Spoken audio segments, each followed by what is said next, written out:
In February 2026, the Royal Australian Navy executed an unprecedented mechanical assault on its own fleet, stripping the multi-billion-dollar guided missile destroyer HMAS Hobart down to its bare metal bones at the Osborne shipyard in South Australia. This is not a standard maintenance cycle. It is a high-stakes $6 billion Australian emergency overhaul for the entire three-ship class, driven by intense naval competition across the Indo Pacific region. On paper, these 7,000-ton warships are Australia's premier shields, yet leading global defense analysts argue that a critical hardware flaw has left them dangerously exposed in a modern combat environment. The original Aegis combat system forces a lethal tactical compromise because the ship cannot simultaneously defend against ballistic missiles and low-flying cruise missiles. If a highly coordinated swarm attack is launched, the legacy computers face digital saturation, requiring a full system reboot that leaves the vessel completely defenseless and blind for several critical minutes. Furthermore, the Australian fleet faces a massive strike dilemma because their advanced weapon systems, including the newly delivered Tomahawk cruise missiles and Naval Strike Missiles, are severely bottlenecked by this legacy software, operating in an unguided compatibility mode that renders these multi-million-dollar weapons nearly useless against dynamic modern threats. To survive the rapid evolution of hypersonic warfare, military experts state that their only tactical salvation would be this immediate and radical reconstruction to install the new Aegis Baseline 9 system.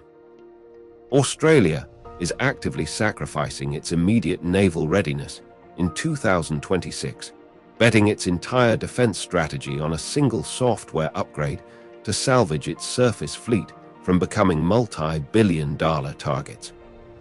Before we go on, do you think this massive gamble will pay off, or is it too little too late? Hit subscribe to join our defense network and tell me where you're watching from. To understand the depth of this crisis, we must look directly at the technical paralysis built into the original design of the Hobart-class destroyers. When Australia finalized the purchase of these warships based on the Spanish F-100 design, the onboard Aegis combat system was already tethered to computing hardware from the early 2010s. This outdated processing core creates a catastrophic physical limitation known to defense engineers as a split-mode vulnerability. In a real-world combat scenario, the ship cannot process high-altitude ballistic missile defense and low-altitude anti-air warfare simultaneously. If an adversary deploys a coordinated saturation strike combining high-speed anti-ship ballistic missiles with sea-skimming cruise missiles, the legacy computers face immediate data saturation. On paper, the only option for the crew is to manually reboot the entire combat suite to switch tracking modes, creating a terrifying operational blind spot that lasts for several minutes, leaving a $2 billion Australian warship completely exposed to destruction. This hardware bottleneck has also compromised Australia's newly acquired long-range strike arsenal. Under the legacy system, these advanced strike assets are denied access to the core combat server.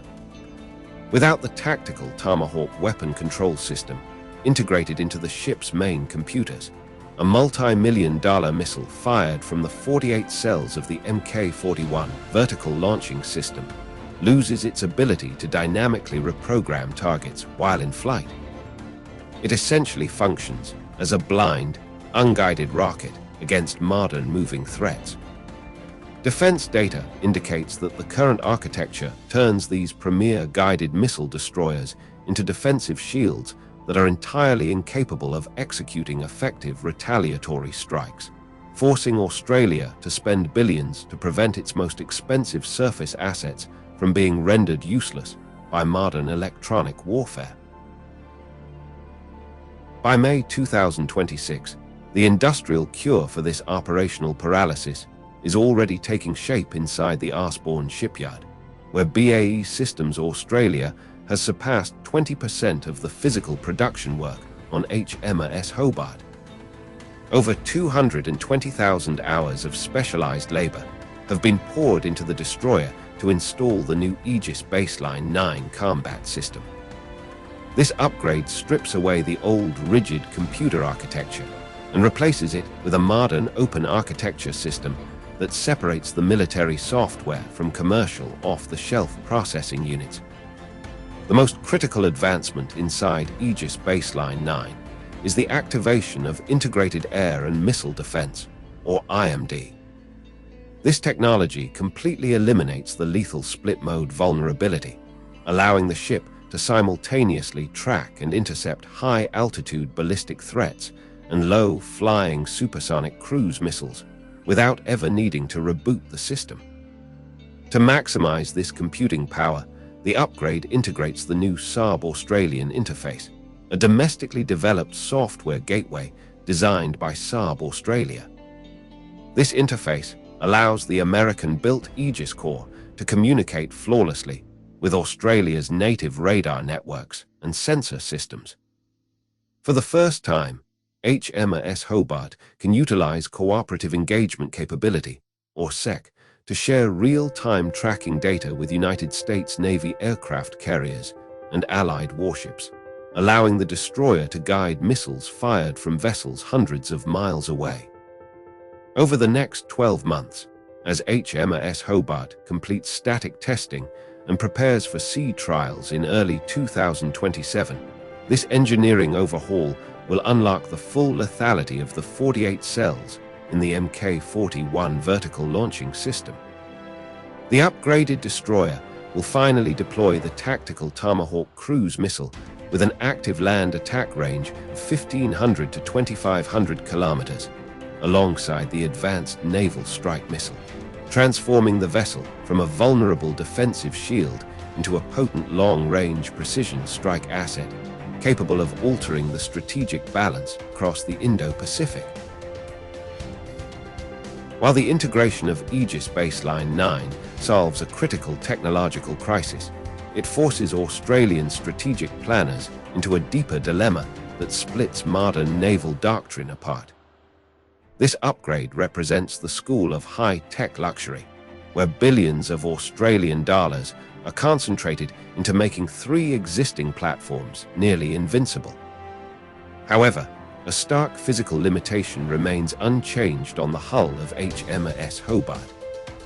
The ship is still confined to just 48 Mk-41 vertical launching system cells.